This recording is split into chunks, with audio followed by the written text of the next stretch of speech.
Thank you so much. We had a little technical glitch, so we're not going to have any slides today. I'm just going to talk the old-fashioned way. So if you want to come see the slides, because what I try to do with slides is just enhance what I'm saying, not just have all the verbiage out there. So, but unfortunately, it's going to take some of the visual away. But just in your mind's eye, if you can just visualize what's happening. Imagine it's 1958. I just stepped off the school bus at First and Junior High. I'm wearing my brand new black and white saddle shoes. Maybe you had any of those? My somewhat flared poodle skirt, a crisp white blouse, and my cashmere sweater. My hair is long and blonde, and I'm a cheerleader, and everybody knows me, and they smile and they say hi. And as I walk in the door and down the hall, everybody wants to talk to me. Almost everything you just imagined with me didn't happen that day. What really happened that morning in 1958 is this.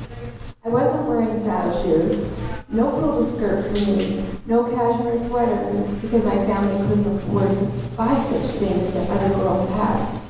I did have long blonde hair, and I was a cheerleader, but that morning as I got off the bus, not one person spoke to me. They stared at me, and then they would look away, whispering as I went in the door. As I walked down the halls, it was Moses again part of the Red Sea, but this time it was the students that were parting so that I could walk down the hallway. What happened, I wondered? I had no idea. I went to class. No one spoke to me. Next class, the same. Then during the break, I went to the cafeteria, and a fellow student by the name of Mary walked up to me, and she says, "Everybody knows." I said, "Everybody knows what?" My stomach started to hurt. She said, "Everybody knows that you had sex with Alan. It's your fault." And I managed to, I didn't do that.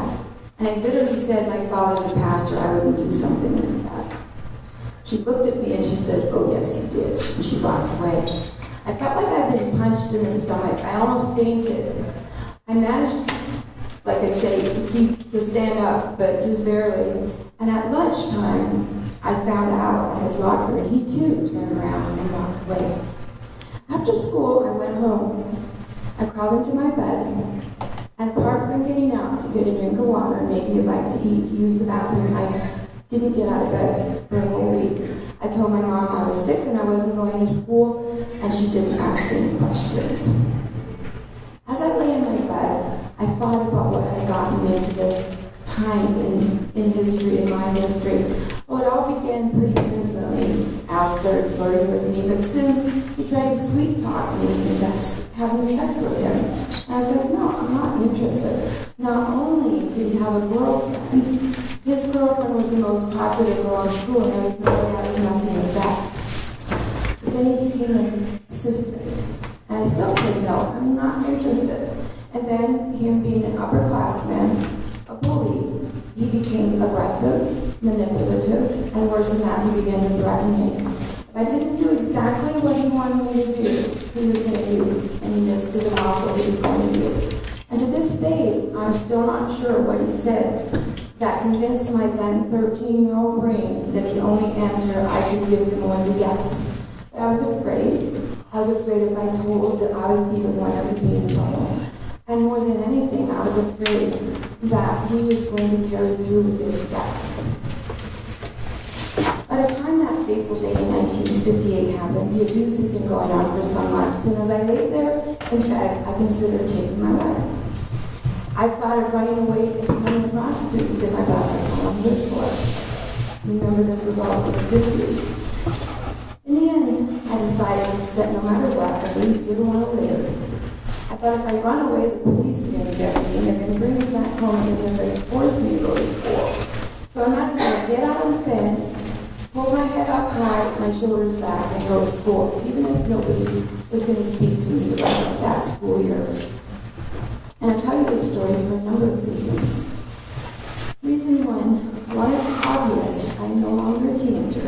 Inside, I'm still 12, I'm still 13, I'm still 14. I'm all the ages I have ever been, and as long as I live, I will always remember what it was like to be coerced, to be bullied into doing something I never wanted to do. And for the rest of my life, I'll know what it was like to be wrongly judged, to be scorned, to be just ridiculed and talked about. And even though I am healed from my past, my future will forever be colored by my past. And to be honest, isn't necessarily bad. If I had known at that time what I was doing was bullying, by his bullying and threats and actions was really wrong, and that I wouldn't be the one in trouble, my story would be completely different. But think about this. I probably wouldn't be here standing 60 years later talking to you ladies. I probably wouldn't have started a nonprofit. That is a nonprofit to help women who are survivors of sex trafficking and those severely sexually traumatized. I doubt it. Reason number 2, I was not sex trafficked. But as I thought about my story recently, there were so many similarities. And if there would have been a predator in my life that would have come and talked to me, I would have been gone. Reason number 3, what you do with what happens to you is way more important than what actually happens. And that doesn't excuse anyone of any sort of abuse. We all know that abuse, bullying, and using someone else for your gain is never okay, under any circumstances. And some of you may have experienced similar things to what happened to me, and maybe worse. Maybe some of you are experiencing some abuse right now. I don't know. But we all have our story, and because of what happened to me as a child and a teen, I then ended up marrying an abusive husband. My abusive husband was actually a pastor. We were missionaries in Europe. In certain circles, we were well known. And at our worst moment, he pummeled me in my stomach when I was pregnant, and I ended up in the hospital losing my child. People most often want to know why. Why do you do what you do? You're crazy. And I am, admittedly. But why do you do what you do? And it's because of my story. It's not in spite of it. It's not, God just decided. No, it's because of my story. I am the founder and president of Hope Ranch Ministries, and our mission is to come alongside the survivors of sex trafficking and to assist them in any way possible. We bring awareness, to educate, to make a difference, and we are here to disrupt sex trafficking in Oregon. And I don't know if it's something that you know very much about, but it is very much alive and thriving in our communities. I don't care how small the community is.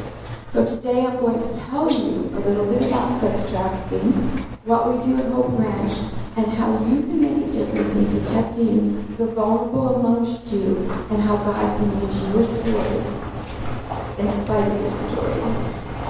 And I'm going to have to plug my computer in.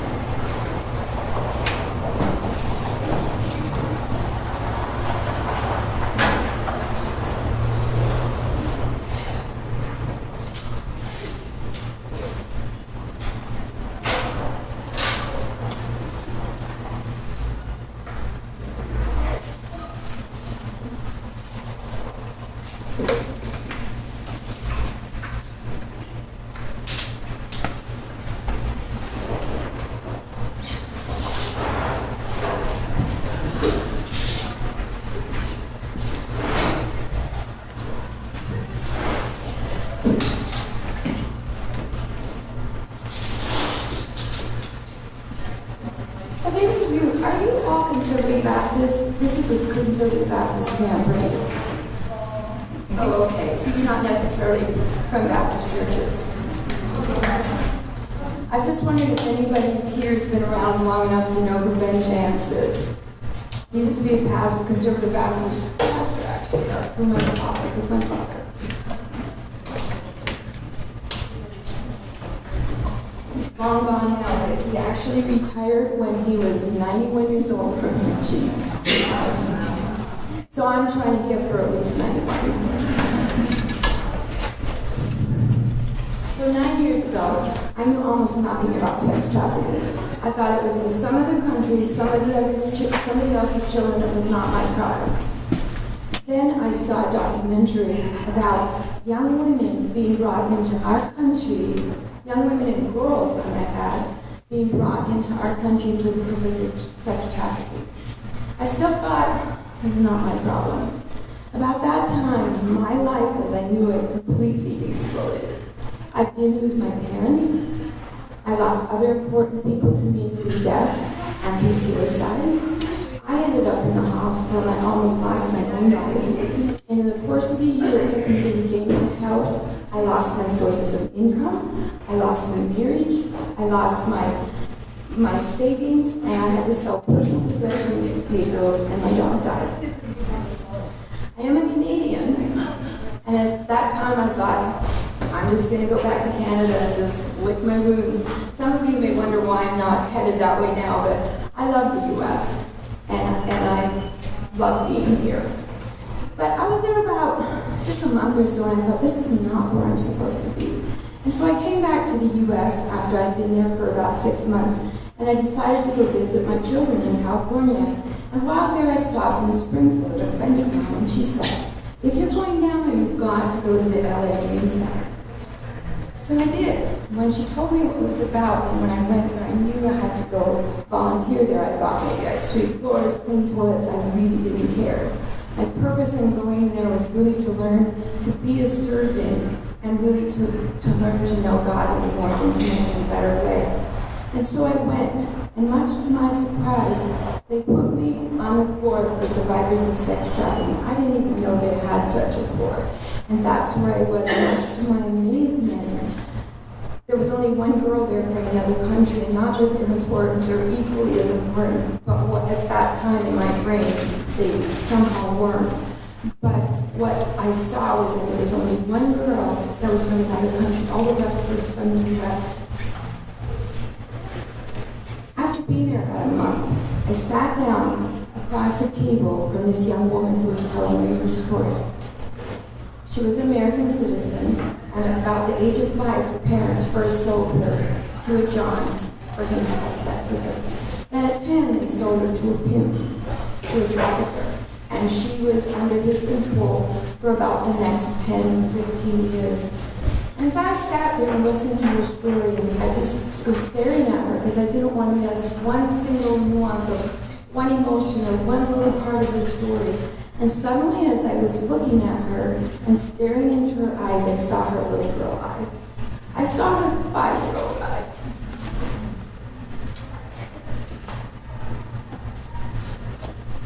And still after, that was in 2010, and still after all these years, it makes me cry because of her and her eyes and the other eyes that I see of these girls when they're telling you their stories. I could not but do something because I could. God literally took everything away from me so I could. And we don't all have the same, we don't all do the same thing. God doesn't call us all to do the same thing. But because of where I was in my life, He could. We all can do our parts, whatever big or little. But those eyes were begging me to do something to help, to make the pain go away. And I'll do it.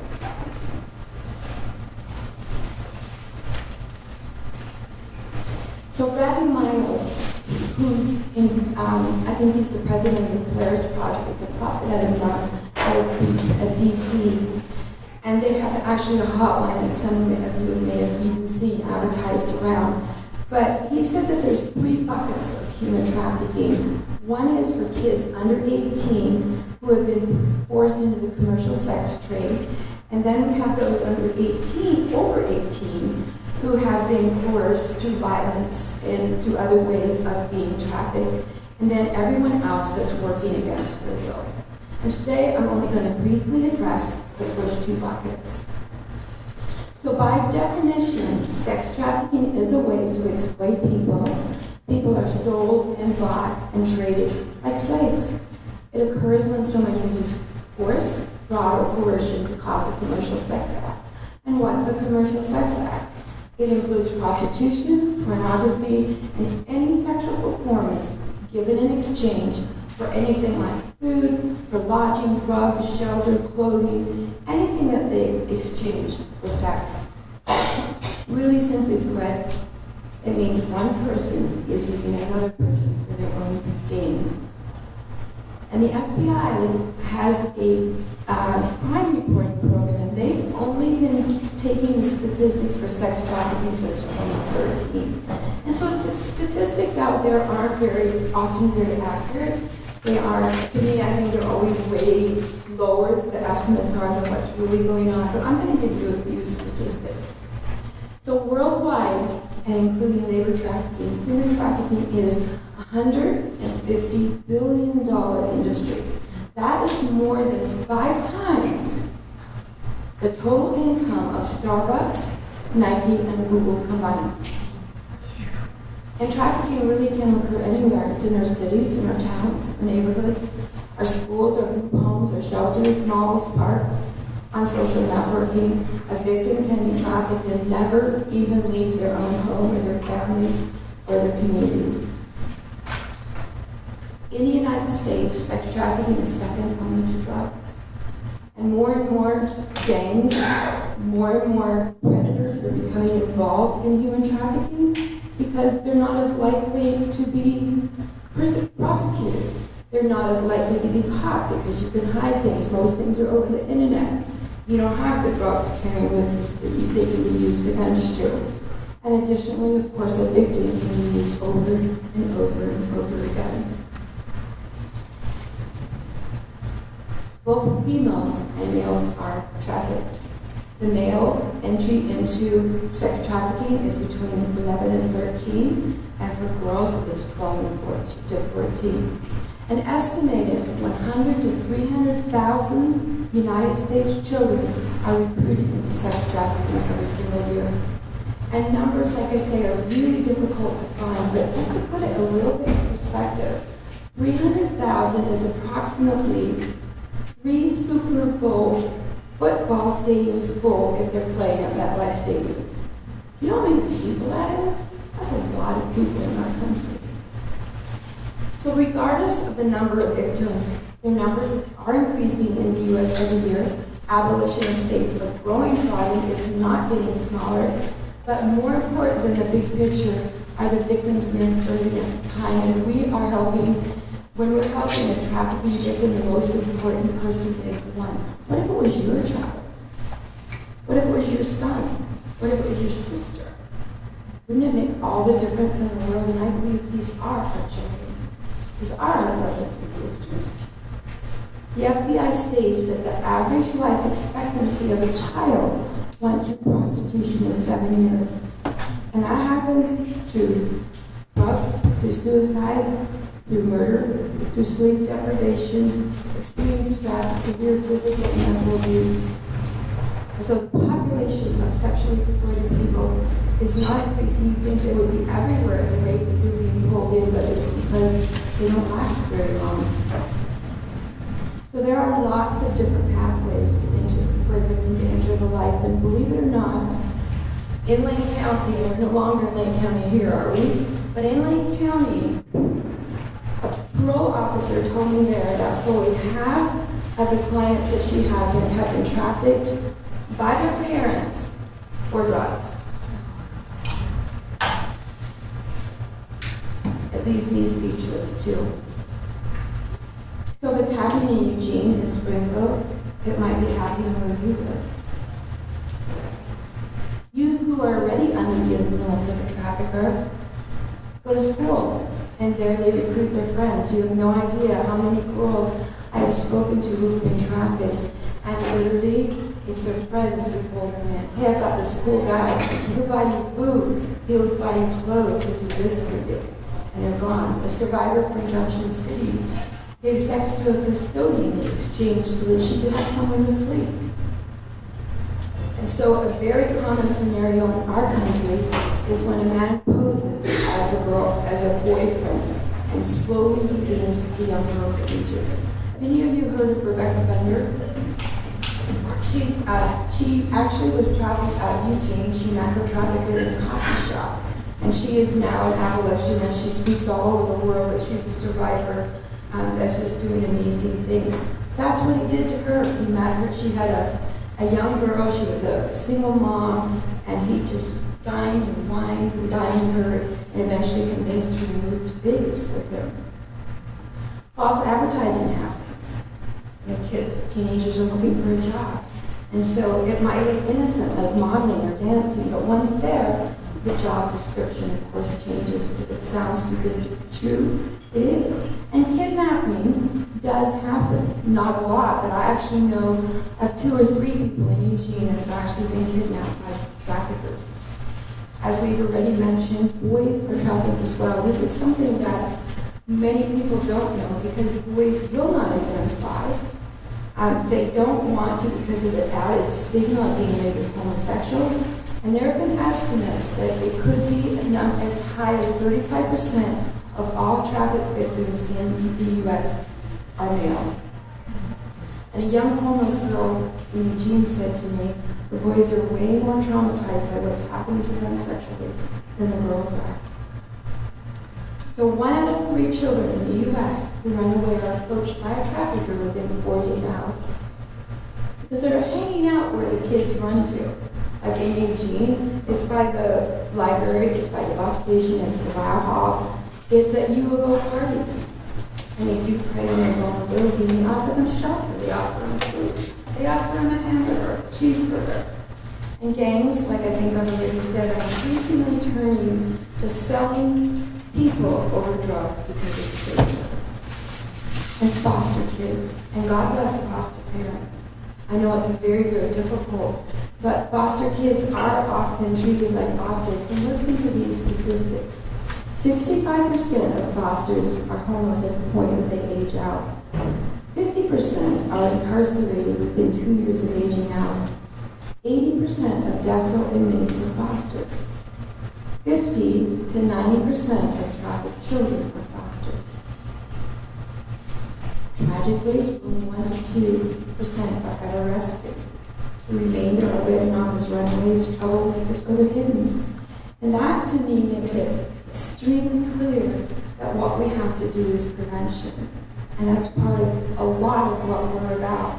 Because if we can prevent, if we can, instead of standing at the bottom of a cliff with ambulances and band-aids and crutches and everything else, we put a barricade at the top of the cliff so people aren't falling off it.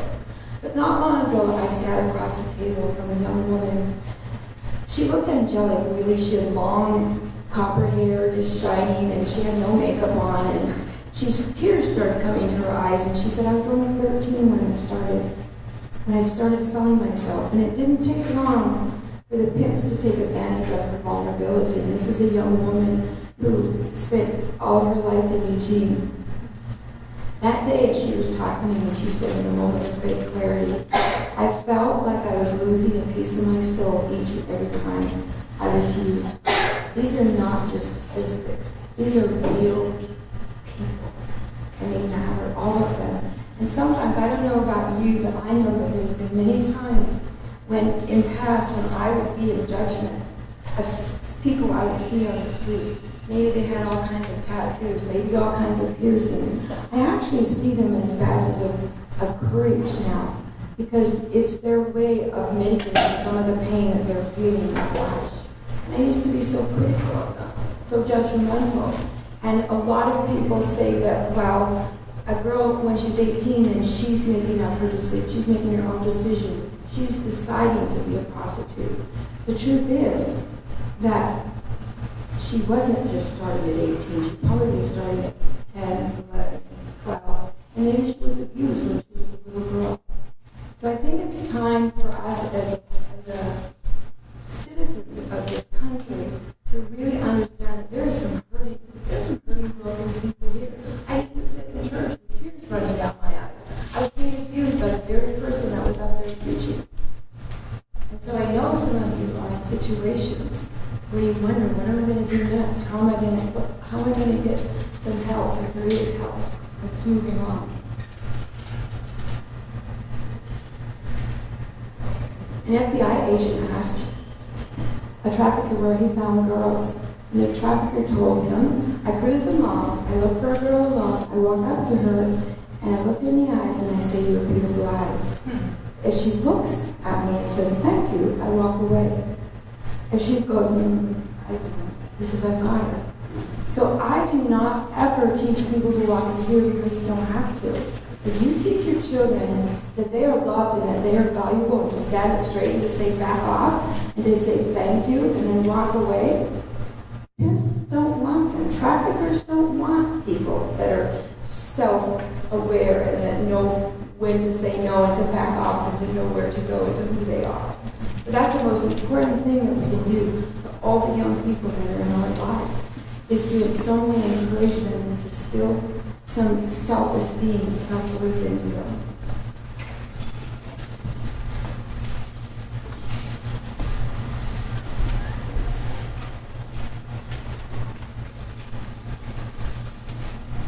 So there are numerous trafficking corridors in the U.S., and they actually go along the main thoroughfares like I-5. And that's one reason why we do have so many problems in Salem and Eugene and Albany and Portland, is because we are on the I-5.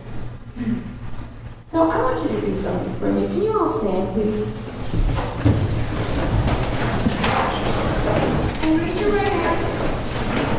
And then shake somebody's hand.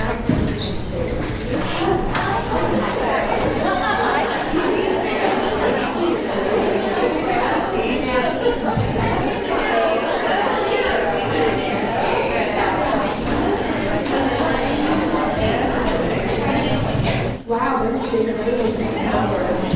So, sit back down now, please. Why did you listen to me? Why did you do what I just told you to do? Because I'm up here because you think you can trust me?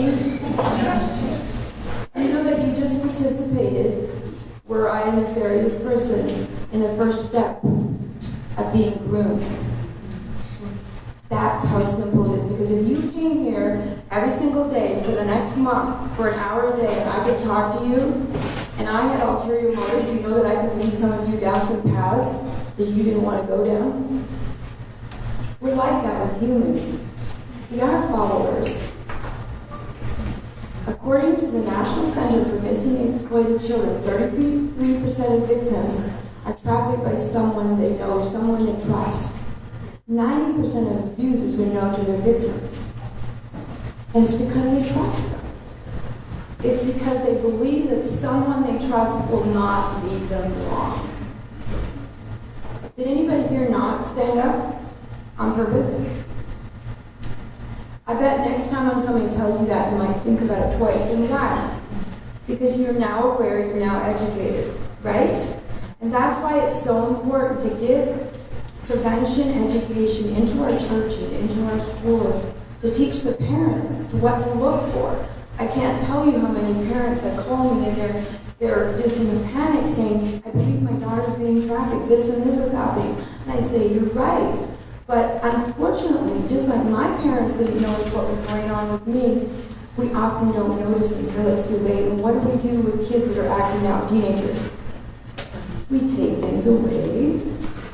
We ground them, and not that those things shouldn't happen because there has to be standards and rules, but do you understand what I'm saying? If someone would have come to me and said, what's going on in your life? Why are you doing this? Because one thing I did was I started wearing copious amounts of makeup. Just one little sign, but the signs are always there if you're aware and if you're watching. So I have explained to you how innocent children can be tempted, and here's some things that you can do. Build relationships with the people around you, with the kids, with the youth, with your neighbors, with people in church. Because if you have a relationship with them, then you can ask them questions. And it builds confidence, and confidence isn't something that you have to make up or pretend, but even if you just see some young child doing something really noteworthy, say, that was amazing what you just did, or whatever it is. And she knows what, or he knows what to look for, they're not going to fall victim. There's a great website, it's called Safely Ever After. And I believe it's either 10 or 20 ways to protect your children. It's Safely Ever After. I believe it's a word, but it could be calm. So teach them what to look for. And there's not a young lady that I haven't worked with that said if I only knew what to look for. So other ways you can respond is, and a police officer told me this, he says, be nosy. Like, be nosy parents, be a nosy neighbor, be a nosy aunt, whatever, just be nosy. Ask questions, and these are some of the questions you can ask if you build that relationship. Where'd you get the money for your school clothes? Who's your boyfriend? Why was he angry? Where did you meet him? We missed you yesterday. Where were we? Just ask normal questions if you care about someone. And if you can establish their beliefs and see if somebody's taking advantage of them, then you can do something about it. Maybe you can take notes and collaborate with someone else that knows that child. It can make all the difference. And then, if needed, tell somebody, report to somebody, ask somebody what to do. So it didn't take very long for me to understand when I realized the huge problem that I had to do something to mitigate the horror of sex trafficking. And my life as I knew it was gone, frankly. And I mean, at the time, trust me, I was suicidal. I was weeping lots and lots of tears, but now I can say, you know what, I thank God. It's all good. It really, really is, because he brought me to a place where I never would have been if he hadn't taken everything from me. And I don't wish that on any of you, but sometimes if you're going through a lot of problems, this is what I ask people. If you really have a lot of stuff going on in your life and it just seems like, God, when is this ever going to end? I ask people this question: did you recently, maybe in the last 6 months or a year, say, God, I really want everything that you have for me? And that's your problem. And you can just start thanking God that, hey, he's taking you there, wherever it is you wanted to go. But we have been a nonprofit since 2011, and it really has been extremely rewarding to see the community in Eugene and Springfield and Lane County just stepping up and coming alongside survivors and making a difference. So Scott Mingy, who's a sergeant on the Eugene Police Department, he works with victims and he prosecutes traffickers. He says the work is hidden in plain sight. And it is. And that's why it's important to do awareness training. Because if you know what to look for, you'll see it. If you train your brain, because what your brain doesn't know, your eyes don't see. Because I could probably take you to some places where you live and I'd say, that looks suspicious. Or maybe you would tell me a story about some teenager you know, and I say, those are signs, those are red flags. And that training is available. But it goes on much more than you would ever want to imagine. So one of the very first things we did as Hope Ranch was we began a Lane County Against Trafficking and task force. And if you're on Facebook at all, we're there. Lane County Against Trafficking. And our mission is to bring awareness to our community and to support organizations who are working with at-risk youth. And we do awareness trainings, like I've already said. We do them on a regular basis. In fact, if some of you want to come down to Eugene, we're having one next Saturday. And if you go to Lane County Against Trafficking or Hope Ranch Ministries on Facebook, we have all the particulars there. So earlier this year, one of our trainings, we actually had 2 former traffickers. We had some survivors, and I wish you could see this picture, because I have a picture of the dude who was the trafficker, and next to him is his now wife, who he used to traffic, and their baby. And it's just been amazing, because this guy first went to prison for drugs, because he was selling drugs. He said in prison is where he learned how to be a pimp. That's where he was taught from other pimps that were in prison. And so when he got out of prison, that's exactly what he did. And then he eventually, after some years of trafficking young women, he got put back in prison because he was a trafficker. But in prison, he was put in solitary confinement. And guess who he met there? Jesus Christ. And it was like, Jesus said, that's enough. You're going to change. And this man got out of prison. He's been out a few years now. He has a church in Portland. He preaches on the streets of Portland. Like, just, they go out on Sundays or whenever they go out. And he's actually has a huge ministry to people who have been traffickers, to pimps. And I've been one of them, but we've been praying for years that God would raise up ex-pimps to reach the other pimps. I can't reach them. It's got to be men, and it's got to be pimps that do that. So praise God, because so much good is happening, and hopefully I'll have the picture up where people can see tomorrow. But it's just an amazing story of redemption, of what God can do with somebody you think, it's useless. Give up. So every month we also participate in vigil. It happens by the Gateway Mall. And our goal, we carry signs. People will stop by. Survivors will tell us their stories. Yes, I was trafficked. Thank you for what you're doing. But our goal is to have that whole street just full of people saying, you know what, no more. This is enough. Stop. So the gentleman that started it all, his daughter was actually trafficked. She worked at Valley River Center. He's a counselor in a school district in Eugene, and his daughter was trafficked out of the mall.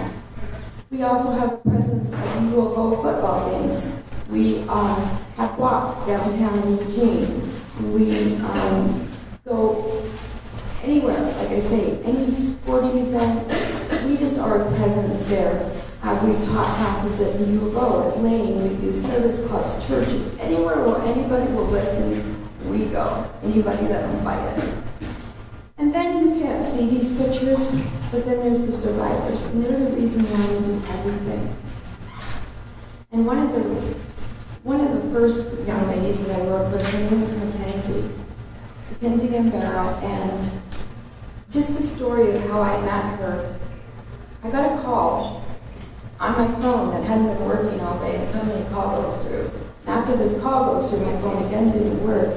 But somebody called me and they say, hey, we have a young survivor in Eugene. Is there any way you think you can help her? And I said, haven't you ever reached me? And he said, well, the place where she's staying, they called somebody in Washington who called somebody else who called somebody important to the meeting, and they called me. I think, only God. So that was like in 2012, I believe. And so I went and picked her up, and she was coming down off of heroin. She was on, I don't know what all kinds of drugs she was on, I even forget. But she looked horrible. And I remember talking to her, and then I found out she had a warrant out for arrest. She was like 15 years old. And I said, well, I'm sorry. I said, if you have to turn yourself in, because if I harbor you, then we both end up locked up. And so I kept her for a few days, just tried to help her a little bit, talk to her, and tell her that she's got to go turn herself in. She said, I will. I thought, I will never see that girl again. She said, I've got to go take care of a few things. Does that sound familiar? Mm-hmm. But I just kept praying for her, and one day I went even to the places where she told me that she used to hang out on the streets in Eugene, because that's where she was living. And so I went to these places, I couldn't find her, and then I said, God, just help me to find her. And then I got a call from Focus Fix, and it was from her parole officer, and she said, would you like to be in Mackenzie's life? Well, yes, would I? And so she was actually locked up for a whole year. I went back and forth to where she was. She came to my house, on passes, and eventually she came to live with me for about 2 years. And she's now at least 6 years out, and she's doing well. And I have a picture here of her and her oldest daughter. So God does redeem, and that's what He's in the business of. And another woman that we very affectionately call Crazy Mary, because she was just off the wall. I thought, there's no hope for this girl. She'd been trafficked in California, and I met her down there. She came and lived with me, and she got pregnant, and all these things happening. It got in a miraculous way, just changed her life, and now she's been reconnected with her family. She lives in Florida, and she's just doing really, really well. So it's just amazing and I've learned that we're not your Savior. They're not our projects, and all we can do is supply the tools, and God has to do the work. Because if we do it, then we have to keep doing it. But if God does it, then it's different, and it's permanent, and it's good. So, guys are trafficked too. We really hadn't had many guys around until recently. I got a call from a boy by the name of Alex. He came from North Carolina, and he found us on the internet through our website. And he told me that he had just come from a safe house. He came out here to fight fires for us during the season. And he has such severe PTSD, because one of the things they used against him was they actually would shoot at him, and then they also tried to kill him by shooting at him. And so he was completely terrified. This 27-year-old man called me around the 4th of July, actually weeping because he was so traumatized by the fireworks. But God has begun to open that avenue for us too, because that is one of our goals. Because so many men, boys have been trafficked, and there's almost no beds available for them in the U.S. And recently, I discovered that in Springfield, there's this group of ladies who, when they were younger, 13, 14, they had been trafficked on the streets of Springfield, and many of them are still living on the streets, and now they're in their 40s, and their bodies are falling apart. And so there was a woman, not young, but a woman who used to be homeless with them and who was also trafficked, who connected me with them. So now we've started the Tea Time Ladies. And every week we get together, we bring them clothes. They wear their clothing until basically they're so dirty or torn, then they just throw them out, and then they have to have new clothes. So we're bringing them clothes, we're making them some good things to eat. And last week was pretty amazing, because there was a young lady who had been coming, and she eventually opened up to us and said, in this horribly abusive relationship that we were in, she was in, with her little girl, we were able to get her a bus ticket and send her to her sister's house I believe it's in Oklahoma. And I just heard today that she got there safely. So God's just doing amazing things, opening doors. And really, our vision at Hope Ranch is to increase our ability to house survivors. We only have a small place right now, but we also have what we call our clients. We work with this young man who connected to different things in Springfield and different tools. So our hope really is to bring healing and change to victims and survivors.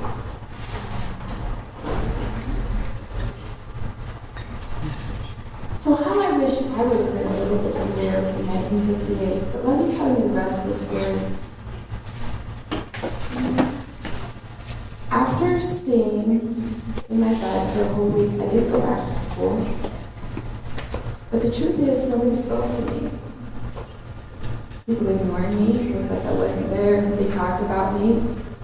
I was isolated and very lonely. And so when Al called again, guess what I did? I went back. I went back because I felt like I had nobody else. And this time I went back and I said, I'm doing it because I hated my parents, because they weren't protecting me. I hated my schoolmates because they were ignoring me and shunning me. And so I thought, I'm doing it because I hate everybody and I'm going to show them. And that continued for some months, and over the summer and into the fall, until 3 really important things happened, all within a few weeks, that completely changed the outcome of my life. One day when I was with Al, I heard an audible voice, as clear as I'm speaking to you today in that moment. And I actually looked around and thought, who's here? And the voice called my name and said, and I knew then when it called my name who it was. And he said, you are only hurting yourself. In my heart, in that moment, I knew that he was speaking the absolute truth. And I got up from where I was, I left, and I was never, ever again with Al, even though he harassed me for 3 more years. I never went back. And that gave me the strength, that voice, to stand up and to say, no. About a week later, a teacher made an appointment to meet with me. And she sat me down, she said, I know something is going on with you. You act different, you look different, your grades have really plummeted from a year ago. I'm not going to pry into your business. But she said, I'm going to tell you something that I'm not supposed to tell you, but I'm going to tell you anyway, and she did. And what she told me is one of the reasons why I also had the guts to say no to Al and to stand up in spite of whatever was happening in school. And later that week, one of the most well-liked, popular, beautiful, full of fun, gregarious, amazing classmates walked up to me and she said, let's be friends. I looked at her and I thought, are you crazy? You want to be my friend? And she said, yeah, I want to be your friend. We're still really, really good friends to this day. I tell her she saved my life, but she says I saved hers. It was amazing what God brought into my life to take me. And what I've learned through working with survivors is that God is in the midst of even your worst trouble. There's hardly a survivor that I've ever met that hasn't said, God spoke to me. The only reason why I'm alive is because God helped me. He saved me. And He makes beauty out of it all. And hardly a day goes by that God doesn't use something from my past. And I could stand here for hours and hours and tell you the little bit I've told you about my life. It's only a tiny little bit. I could stand here for hours and tell you all the crazy things that have happened to me and that God has allowed in my life. But you know that not hardly a day goes by that I don't think of some of those things and I think, oh, that's why I needed to learn that. Because I would be completely different with some of these young ladies if I hadn't gone through some of the hard times that I had. I wouldn't be able to do it. So God used these events to bring me to a place where I could say, even if my life never changed, that I would trust Him and that I would follow Him and that I would obey Him. So in her book, Your Scars Are Beautiful to God, and maybe some of you have read it by Sharon Janz, she encourages us to embrace our scars and to allow God to use them in the lives of others. She says God prompted her to write the book after reading the familiar scripture passage after the resurrection of Jesus. Because when Jesus appeared to the disciples, did they recognize Him at first? He had to show them His scars. And so God allows us to have scars because that's how Jesus is still recognized, through our scars. Jesus could have healed His scars. And He could take it all away from us, or He could allow not to happen, but He chooses not to do it. Because that is where we find our ministry when we give it back to Him. Scars are important to Him. So each of us can be healed. I know that without a doubt. But the question Jesus posed to the man in John 5 was what? You really want to get well? Do you understand what that means? You'd have to let go of your chains. You have to let go of the prison that you've created and the identity that you've created. When I was going through some of my healing, I actually had a psychiatrist that I went to. I mean, I was in trouble. I was going to a psychiatrist, and he hardly ever said a word, but one day he looked at me and he said, you are responsible for everything that happens to you. And I was actually angry at him. I was angry at him for a whole month, and I thought, how dare he? I'm a victim. And he needs to feel sorry for me, and he needs to, and I was angry. And then one day I woke up and I thought, oh my goodness, if I'm responsible for everything that happens to me, then I can change it. And through God, and through His mercy, and through His grace, I was healed from my past. And He did change, and He did change me, and He did use all of those things. So if we allow God to replace our wounds with scars, and we are willing to use them to help others, He will redeem our most painful experiences. And then, as James writes in her book, Satan wants to use our past to paralyze us. God wants to use our past to propel us. And the choice is ours. And it's yours. And it was mine, and I said yes.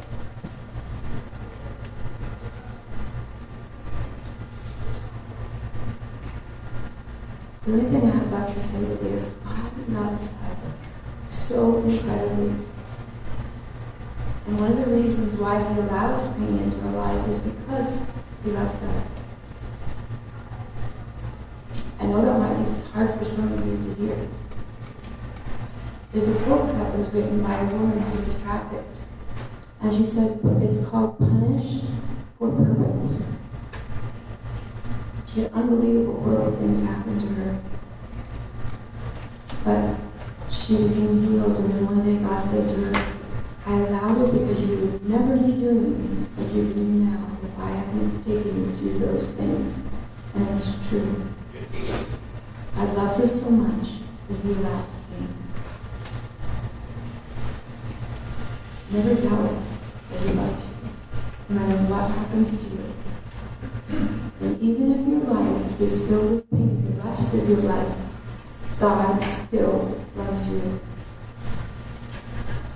And you can still say to him, I will trust you.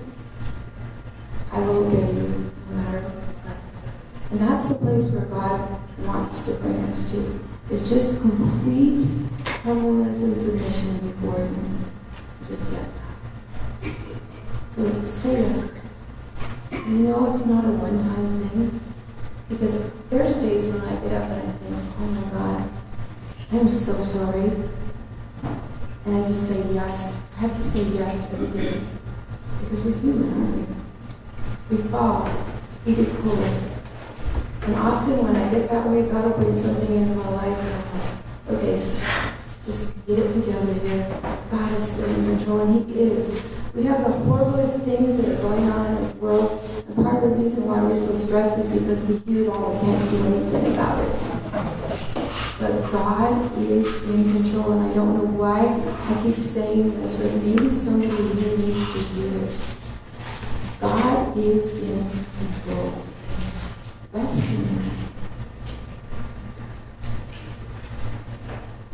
And give him your story. Give him your life. Give him your views. Your hang-ups. And if I say that me, at whatever age I am, you can figure out when I told you, but I believe that God especially wants to take us older people and to make a revolution, if you will, to help some of these young, desperate kids on our streets these days, the homeless, the people that need help. We can make a difference.